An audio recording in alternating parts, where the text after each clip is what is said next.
दोस्तों प्रदीप गिरी academy channel में आपका बहुत बहुत स्वागत है। आज हम linear differential equation with constant coefficient, बहुत सारे सिलेबस में nth ऑर्डर होगा, कहीं पे हायर ऑर्डर लिखा होगा, बट पूरे सिलेबस में अगर वो अलग अलग नाम से हैं बट टॉपिक यही है, प्लीज कंफ्यूज मत होना। तो ऑलरेडी मैंने लेक्चर नंबर फर्स्ट बना दिया, आज हम लेक्चर नंबर सेकंड पे आ रहे हैं और आज हम पर्टिकुलर इंटीग्रल ये वाला टॉपिक इसके अंदर देखने वाले हैं। पर सभी से मेरा सबसे पहले रिक्वेस्ट है कि अगर आप चाहते हो कि आपके लेक्चर्स भी जल्दी जल्दी आए, फटाफट आए, जैसे अगर आप बाकी के लेक्चर्स देख रहे हो, तो प्लीज आप अपने लेक्चर्स को सपोर्ट दिखाओ, अपने दोस्तों तक शेयर करो और रेगुलर लेक्चर्स को देखते जाओ और लेक्चर्स के नीचे कमेंट करो कि कमेंट देखने के बाद ही मेरे अंदर एनर्जी आता है और मैं आपके लिए लेक्चर्स रिकॉर्ड करता हूं। लेक्चर का अगर आप टाइम देख सकते हो तो यहाँ पे दोस्तों 8 बज गए। 8:30 को जैसे ही मैं घर पहुंच रहा हूं, देखो घर के ऑफिस के ही कपड़े पे मैं यहाँ पे क्या कर रहा हूँ, वीडियो बना रहा हूँ। जस्ट मैंने नाश्ता कुछ भी नहीं किया, जस्ट मैं आया कि मुझे ये वीडियो अगर हो सके तो आज रात को ही ये वीडियो चले जाए तो मुझे बहुत अच्छा लगेगा। अब दोस्तों चलो वन बाय वन हम स्टार्ट करते हैं। देखो यहाँ पे हमने पर्टिकुलर इंटीग्रल का ये टाइप 1 है, ऐसे ही हम टाइप 2, टाइप 3, टाइप 4 ऐसे ही करते जाएंगे और आपके दिमाग में बहुत अच्छे से मैं चीजों को बिठाते जाऊंगा। तो यहाँ पे हम टाइप 1 कब कंसीडर करेंगे, जब x का वैल्यू दोस्तों e⁴ax दिखाई देगा, तो समझ जाना ये टाइप 1 के क्वेश्चन है। आप बोलोगे सर क्वेश्चन कैसा आएगा, तो दोस्तों क्वेश्चन मैं आपके सामने लेकर आ गया हूं। ये वाला पार्ट तो सभी को पता होगा, इससे रिलेटेड हमने इसके पहले क्वेश्चन सॉल्व किया है।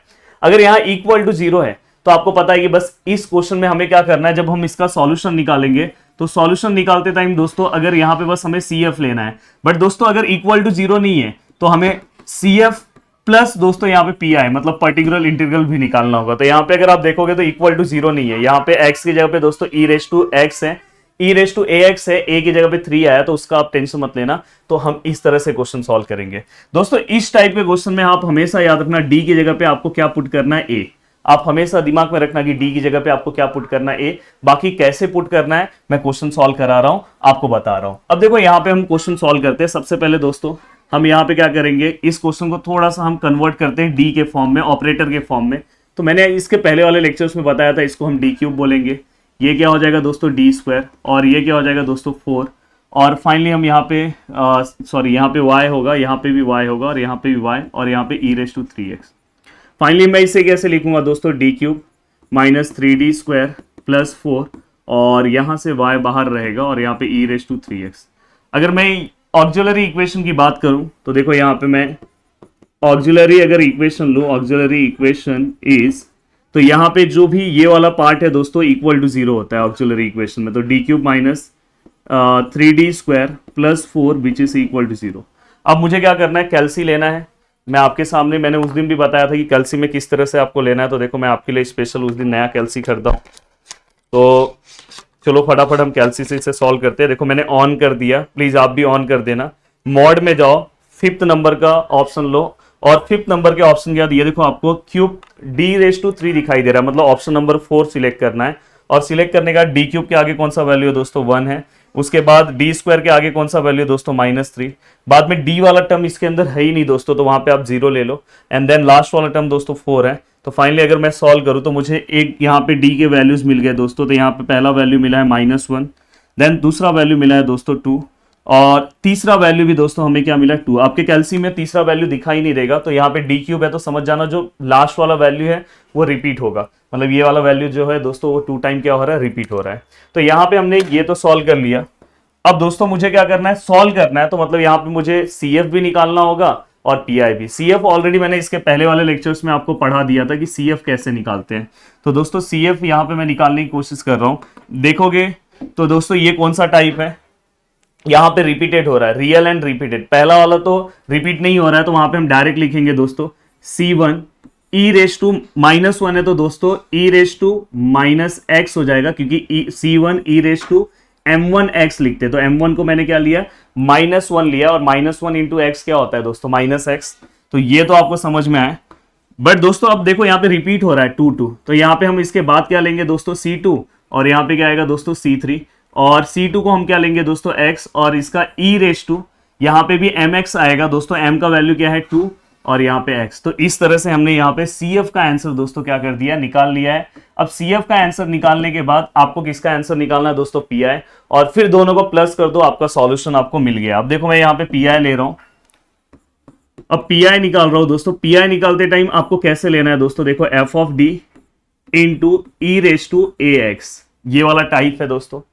अब यहां पे देखो मैं लिख रहा हूं 1/, एफ ऑफ डी मतलब दोस्तों आपको क्या लिखना है, ये वाला पार्ट दिखाई दे रहा है ये, तो एफ ऑफ डी मतलब आपको क्या लिखना है, D cube minus 3d² plus 4 और इनटू यहाँ पे ई रेस टू, दोस्तों यहाँ पे ये वाला पार्ट आपको लिखना है, ई रेस टू यहाँ पे क्या है दोस्तों 3x है, तो यहाँ पे हमने 3x लिख दिया। अब दोस्तों यहाँ पे आपको क्या करना है, इसके बाद वाले स्टेप में मैंने आपको बोला था कि ये देखो ई रेस टू 3x तो वैसे ही रहेगा।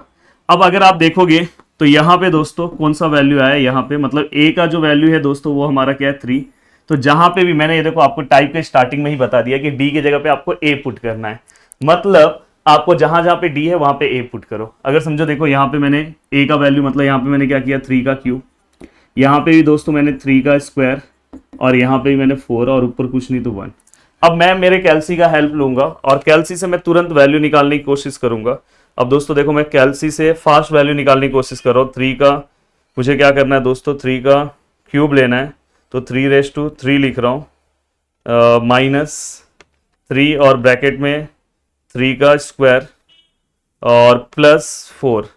तो दोस्तों मैंने इसे सॉल्व किया तो मेरा आंसर कितना है दोस्तों, देखो 1, यहाँ पे आंसर मेरा कितना है 4 और यहाँ पे क्या है दोस्तों e⁻3x। एक चीज आपको ध्यान देना चाहिए यहाँ पे बहुत ही अच्छे से, यहाँ पे अगर आंसर 0 आ जाता दोस्तों, अगर सपोज यहाँ पे आंसर 0 आता तो आपको क्या करना होता, अगर 0 आ जाता तो आप क्या करते, e⁻, जो भी दिया है उसको ऐसे ही रखते, नीचे वाले पार्ट का फिर आपको क्या करना होता, डेरिवेटिव निकालना होता। देखो कभी कभार यहाँ पे तो 0 नहीं आया तो आपका आंसर ये परफेक्ट है, बट अगर 0 आ गया होता तो इस पार्ट का क्या करते, डेरिवेटिव निकालते और ये वाला पार्ट सेम ऐसे ही लिखते, बस जब डेरिवेटिव निकालते तो यहाँ पे x मल्टीप्लाई करते और फिर से अगर 0 आया पुट करने के बाद फिर से डेरिवेटिव निकालो, वहां से एक और x मल्टीप्लाई करो। तो याद रखना derivative x multiply, derivative x multiply, बस इससे ज्यादा टाइप्स इसके अंदर नहीं है, वो भी सब मैं आपको करा के दूंगा, सब कुछ करा के दूंगा, बस आप सपोर्ट करते रहो। तो दोस्तों देखो यहाँ पे हमने इसका भी आंसर निकाल दिया है, तो फाइनली यहाँ पे e⁻3x/4 ये भी हो गया, तो मोस्टली ये हमें पी का आंसर मिल गया। और अब हमें क्या करना है दोस्तों, सॉल्यूशन निकालना है। सॉल्यूशंस अगर हमें लिखना है दोस्तों, तो सॉल्यूशन लिखने टाइम हम क्या लिखेंगे, y = CF + PI। तो दोस्तों आप अगर CF का वैल्यू देखोगे तो यहाँ पे देखो, यहाँ पे CF का वैल्यू क्या है दोस्तों, थोड़ा सा हाँ, तो यहाँ पे अगर आप देखोगे तो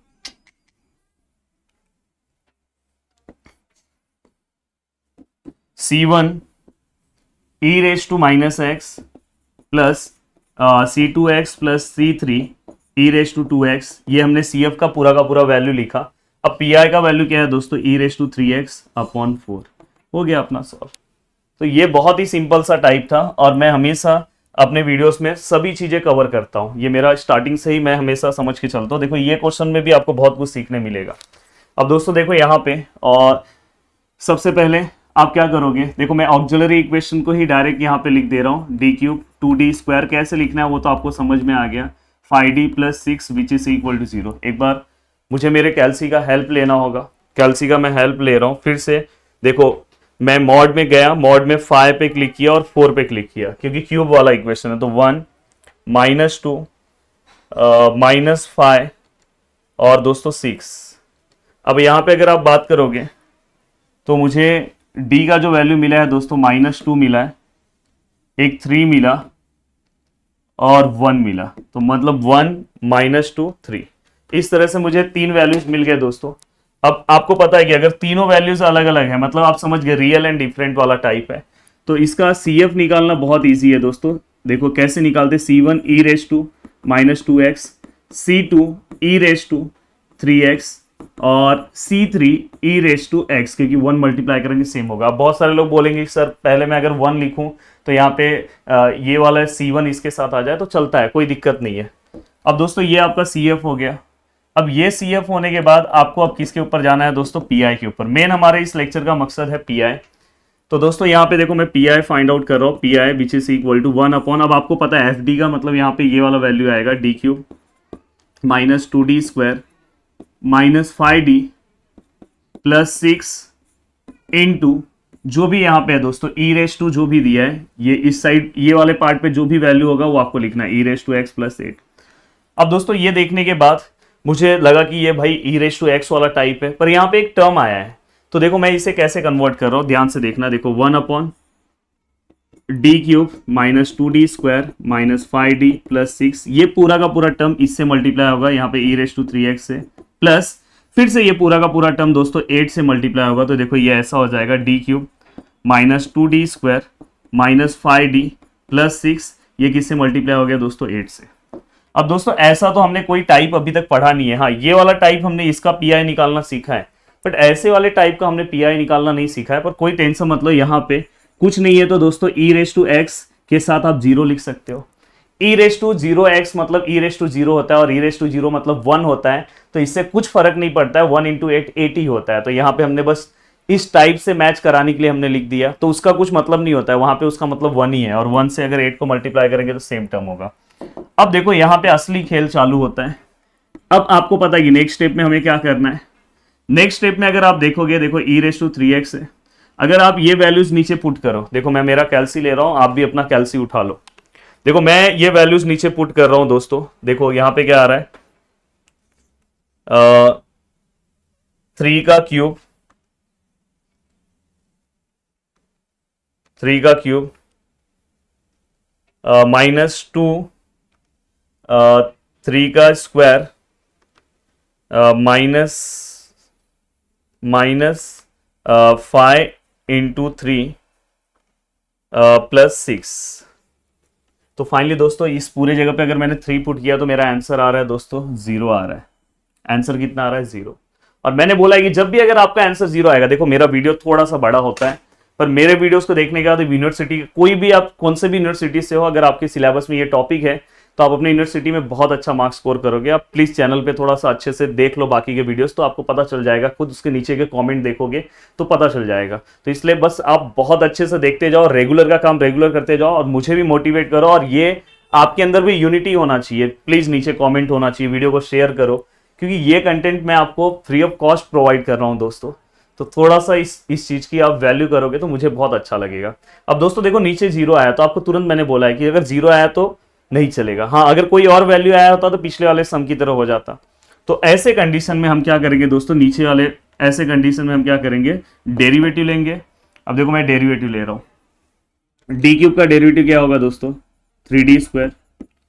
अब देखो यहाँ पे डी स्क्वायर का डेरिवेटिव क्या होता है 2d, जैसे एक्स स्क्वायर का 2x तो वैसे 2d, और उसको मैं 2 से मल्टीप्लाई करूंगा तो 4d हो जाएगा।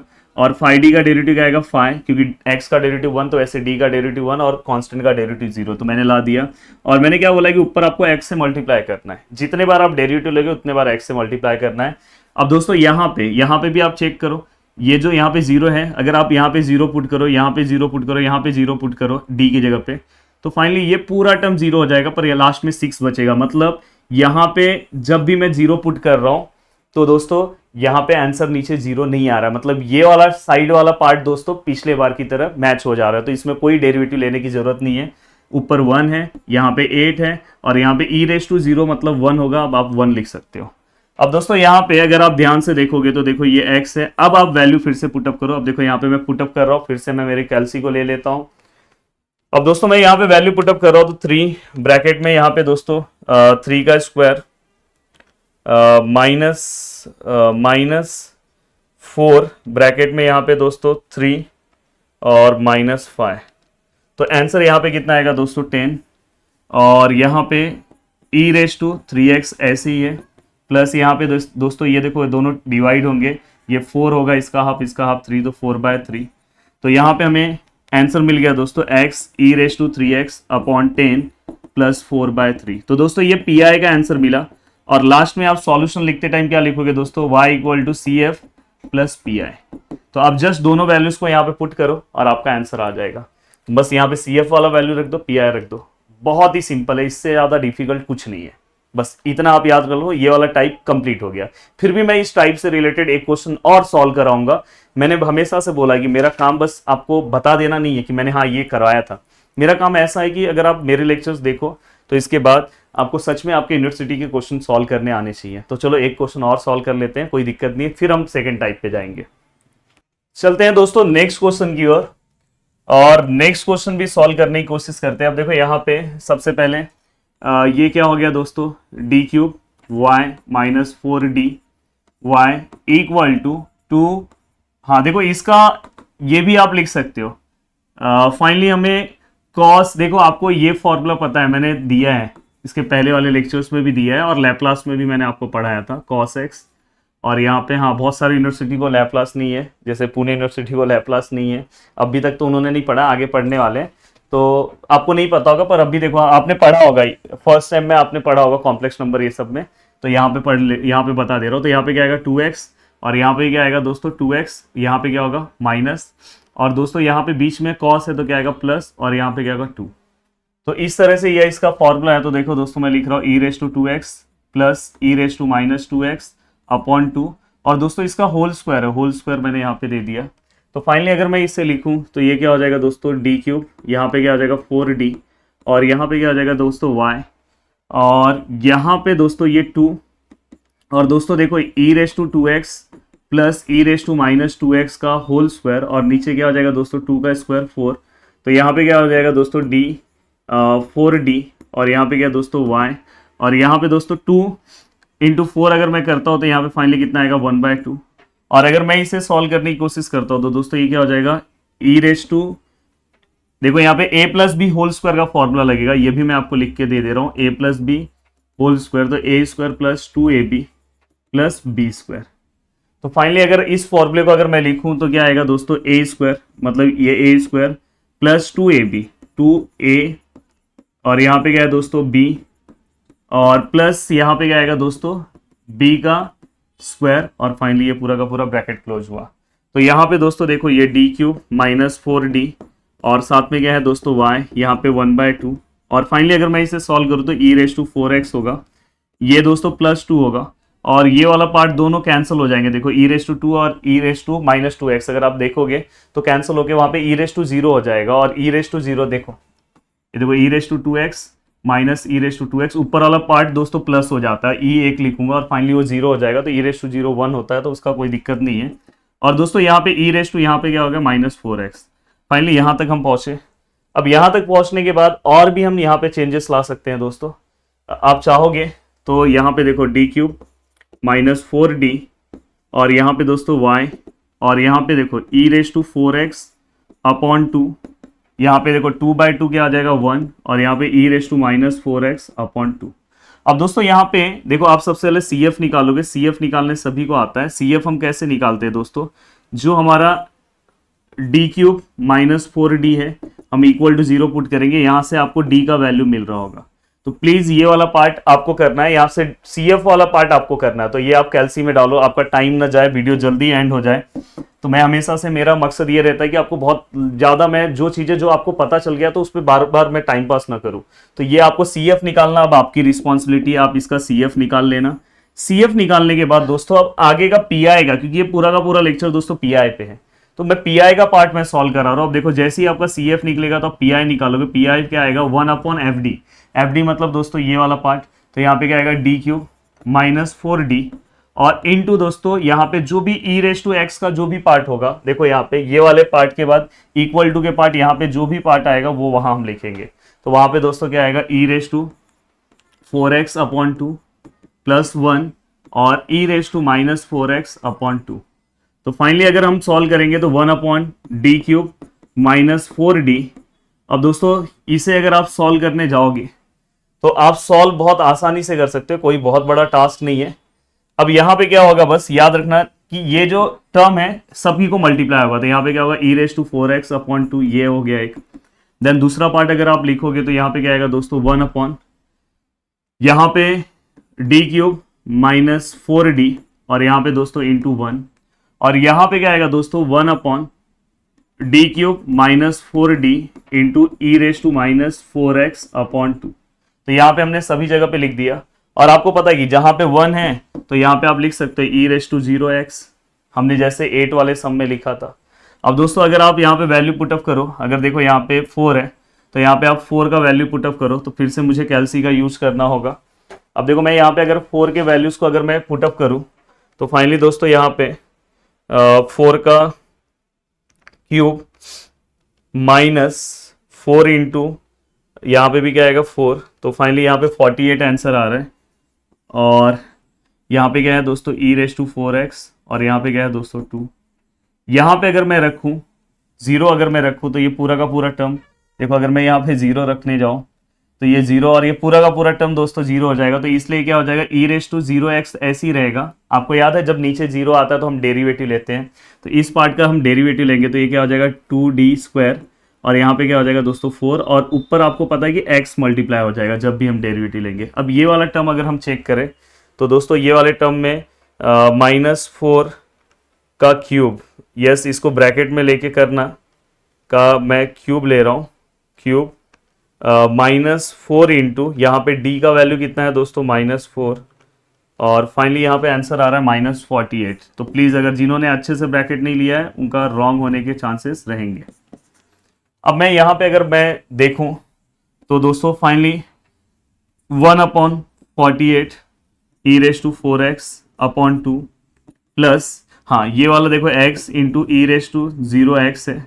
अब देखो फिर से मैं एक बार ट्राई करूंगा, अब 0 फिर से मैं यहाँ पे पुट करूँ। अब अगर मैं 0 पुट करता हूँ तो देखो ये वाला टर्म क्या हो जाएगा 0। तो फाइनली यहाँ पे दोस्तों क्या बचेगा -4 और यहाँ पे e⁻0 को अब मैं 1 लिखूंगा और यहाँ पे दोस्तों प्लस माइनस माइनस तो 1/48 और यहाँ पे दोस्तों 2 है और यहाँ पे e⁻4x। अब मैं अगर आगे और सॉल्व करने की कोशिश करूँ तो दोस्तों ये देखो यहाँ से मैं ये वाला पार्ट जो है दोस्तों देखो ये वाला पार्ट x/4 माइनस पे मैं लिख दिया और फाइनली अगर मैं दोनों पार्ट को ऑब्जर्व करूं तो दोनों पार्ट में दोस्तों मुझे 1/48 और 2 जो है वो कॉमन दिखाई दे रहा है। तो मैं चाहूं तो वो पूरा का पूरा पार्ट कॉमन ले सकता हूं।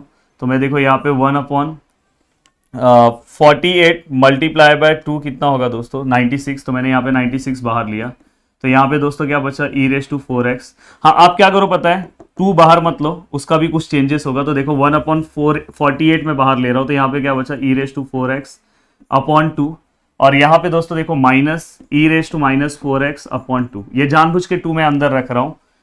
अगर आप नहीं भी रखते यहाँ तक भी आप सॉल्यूशन रखते तो भी कोई दिक्कत नहीं है, पर अगर आपको अगर आउट ऑफ मार्क्स स्कोर करना है तो ये वाला पार्ट सॉल्व करना होगा। अब देखो नीचे के डिनोमिनेटर में दोनों वैल्यू 2 दिखाई दे रहे हैं तो -4 1/48 दोस्तों ये किसी का फॉर्मूला है। जैसे अभी मैंने आपको बताया था वैसे ही अगर समझो यहाँ पे साइन है तो दोस्तों ये हाइपरबोलिक में साइन का फॉर्मूला हो जाएगा। तो साइन h यहाँ पे आ जाएगा, जैसे हमने देखो यहाँ पे लिखा था ना, देखो कॉस का है फॉर्मूला, कहाँ गया देखो यहाँ पे cos h 2x दिखाई दे रहा है ना, तो वैसे ही सेम हाइपरबोलिक में चले जाएगा दोस्तों ये और यहाँ पे साइन आ जाएगा क्योंकि बीच में माइनस है और यहाँ पे दोस्तों क्या हो जाएगा 4x क्योंकि ऊपर 4x है।